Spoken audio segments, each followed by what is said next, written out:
વર્તમાન સમય ભાગદોડ ભરી જીવનશૈલી અને આહારના અસંતુલનના પગલે વિવિધ પ્રકારની બીમારીઓનું પ્રમાણ વધ્યું છે. મધુપ્રમેહ એટલે કે ડાયાબિટીસ એક એવો રોગ છે કે જે એકવાર થયા પછી નાબૂદ થતો નથી. ડાયાબિટીસના રોગ વિશે હજુ પણ લોકોમાં જાગૃતતાનો અભાવ છે. લોકો ડાયાબિટીસ થવાના કારણે અને ડાયાલિસિસની બીમારીને લગતી બાબતોથી અજાણ છે. તેથી દર વર્ષે 14મી ડિસેમ્બરને વર્લ્ડ ડાયાબિટીસ ડે તરીકે ઉજવવામાં આવે છે. ભુજની જાણીતી એકોર્ડ હોસ્પિટલના નિષ્ણાત ડાયાબિટોલોજિસ્ટ ડોક્ટર દિલીપ વાઘેલાએ જણાવ્યું હતું કે તાજેતરમાં હાથ ધરવામાં આવેલા એક રાષ્ટ્રીય સર્વેક્ષણમાં તારણ મળ્યું છે કે ભારતમાં કુલ 11.8% લોકો આ બીમારીથી પીડાઈ રહ્યા છે. પુરુષમાં 12% અને સ્ત્રીઓમાં 11.7% ડાયાબિટીસ જોવા મળ્યો છે. બીજી તરફ 40% દર્દીઓ એવા છે કે જેમને છેલ્લા 4 વર્ષમાં ડાયાબિટીસનું નિદાન થયું નથી. ખાનગી સંસ્થાઓ દ્વારા કરવામાં આવેલા અભ્યાસમાં ચિંતાજનક તારણ સામે આવ્યું હતું. તેમણે ડાયાબિટીસના રોગ અંગે માહિતી આપતા જણાવ્યું હતું કે ડાયાબિટીસ ગ્રસ્ત દર 2 દર્દીમાંથી એક દર્દીને ખબર જ નથી પડતી કે તેને ડાયાબિટીસ થયું છે. આવા અજ્ઞાત કેસ ગ્રામીણ ક્ષેત્રોમાં વધુ જોવા મળે છે. વિશ્વભરમાં ભારત 7.29 કરોડ દર્દીઓ સાથે ચીન પછી બીજા ક્રમે છે. ઇન્ટરનેશનલ ફેડરેશનના અંદાજ મુજબ 2045 સુધી ભારતમાં 13.43 કરોડ લોકો ડાયાબિટીસથી પીડાતા હશે. ડાયાબિટીસ એ વારસાગત રોગ છે. તેથી પરિવારમાં જો મા બાપને ડાયાબિટીસ હોય તો ભવિષ્યમાં સંતાનોને થવાની શક્યતાઓ ઊંચી રહે છે. જીવનશૈલીમાં ડાયટ, કસરત, મેડિટેશન અને સ્ટ્રેસ જેવી 4 બાબતોનું સંતુલન જાળવી રાખવાથી ડાયાબિટીસથી દૂર રહી શકાય છે. ડાયાબિટીસ અને બ્લડ પ્રેશર જેવા રોગના મૂળ પરિવારમાં જ હોય છે. આખા પરિવારે ખાણીપીણીની રીત બદલવી જોઈએ અને નિયમિત કસરત કરવાની આદત પાડવી જોઈએ. કોઈ વ્યક્તિ માટે અલગ ભોજન બનાવવાના બદલે આખા પરિવાર માટે ડાયટના મુખ્ય સિદ્ધાંતોને ધ્યાને રાખી ભોજન તૈયાર થવું જોઈએ.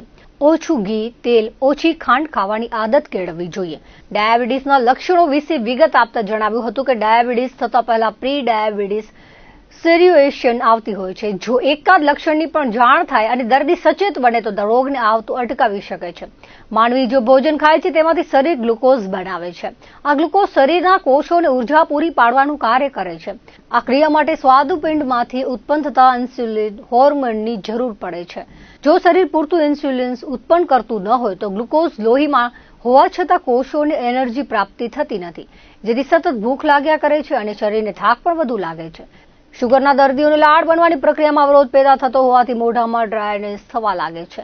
આવા દર્દીને 1 ગ્લાસ પાણી પીધા બાદ 5 જ મિનિટમાં ફરી તરસ લાગે છે. સામાન્ય વ્યક્તિને 24 કલાક દરમિયાન 4 થી 7 વખત યુરિન પાસ કરવા જવું પડે છે. વારંવાર યુરિન પાસ થવાથી શરીરમાં ફ્લુઇડ ઘટે છે અને સ્કિનની ડ્રાયનેસ વધે છે. તેથી વ્યક્તિને ખૂબ ખંજવાળ આવે છે અને ડ્રાયનેસના લીધે આંખમાં પણ ઝાંખપ આવે છે. જો ડાયાબિટીસને લગતા પ્રાથમિક લક્ષણો જણાય તો તબીબ પાસે સત્વરે નિદાન કરાવી લેવા તેમણે અનુરોધ કર્યો હતો. આજે વર્લ્ડ ડાયાબિટીસ ડે નિમિત્તે જેની 2024ની થીમ છે breaking barriers and bridging gaps, જેનો સાદી ભાષામાં મતલબ થાય કે જે એક જમાનામાં રાજ રોગ તરીકે ઓળખાતો ડાયાબિટીસ હવે સમાજના નાના તબક્કામાં પણ પ્રસરી ચૂક્યો છે. એટલે એવા દર્દીઓ કે જેને ડાયાબિટીસની દવાઓ પણ ના પોસાય એને પણ આ રોગ થઈ રહ્યો છે, જેનું મુખ્યત્વે કારણ શારીરિક કસરતનો અભાવ તેમજ ખરાબ ખાણીપીણી અને અમુક અંશમાં જેનેટિક પરિબળો. આ બધામાંથી જે આપણા હાથમાં છે એ છે ખાણીપીણી કંટ્રોલમાં રાખવી અને કસરત અને વજનને નિયમિત રાખવું. આ બાજુમાં જો મહેનત કરવામાં આવે તો ડાયાબિટીસને આપણે ઘણો ખરો કંટ્રોલ કરી શકીએ છીએ. અને 2024ની જે WHO ટાર્ગેટ્સ છે કે જેમાં 80% દર્દીઓ દવા લેતા હોય, માપસર દવા લેતા હોય અને ડાયાબિટીસ કંટ્રોલમાં હોય, એ બધા ટાર્ગેટને આપણે પૂર્ણ કરી શકીએ.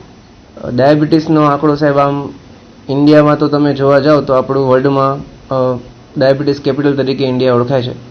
અને જે પેલા ખાલી શહેરોમાં ને બહુ સદ્ધર ઘરોમાં થતો રોગ હવે અત્યારે ગામડાઓમાં પણ પ્રસરી ચૂક્યો છે. અત્યાર સુધીમાં આપણે ડાયાબિટીસનો કેમ્પ રાખ્યો છે, જેમાં સવારથી લઈને હમણાં સુધીમાં 25 થી 30 ખાલી ડાયાબિટીસ માટેના દર્દીઓ આવ્યા છે. અને જે હજી એ ઘણો ખરો આંકડો વધવાની શક્યતા છે જો આપણે એને નિયંત્રણમાં નહીં લઈએ. આપણે એકોર્ડ હોસ્પિટલમાં ડાયાબિટીસ ડેના નિમિત્તે એક કેમ્પ રાખવામાં આવ્યો છે, જેમાં લોકોને પોસાય એવા ખર્ચે ડાયાબિટીસને લગતા રિપોર્ટ અને તેના કોમ્પ્લિકેશનના રિપોર્ટ કરવામાં આવશે. જે 31 તારીખ સુધી કેમ્પ કાર્યરત છે. તો જેનો ભુજની જનતાને મારો અનુરોધ છે કે એનો પૂરેપૂરો લાભ લે અને પોતાનું ડાયાબિટીસ નિયંત્રણમાં રાખે.